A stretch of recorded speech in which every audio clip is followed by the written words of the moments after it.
It sounds like IFS is just talking to your brain so it won't talk to you, right? Wrong.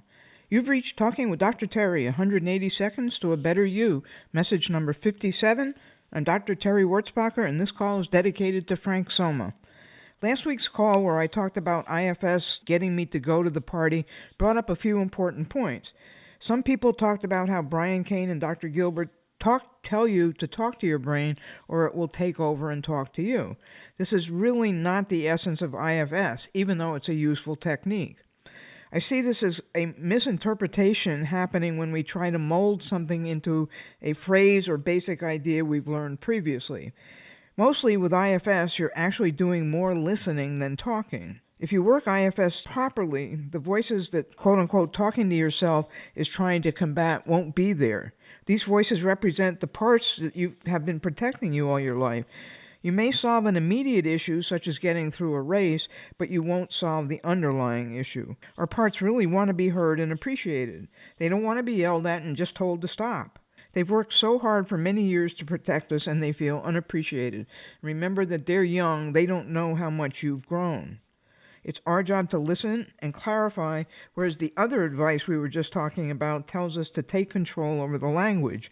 These protectors are using techniques that worked back then. It's our job as self to show them the new ways work better, and they can back off and find another role. Frank talked about using parts with his NLP work, and then also brought up future pacing, which I'm going to read more about. He says yes too much, and although that's the opposite of my issue, it is still most likely a protector, the people-pleasing protector. It's trying to prevent rejection.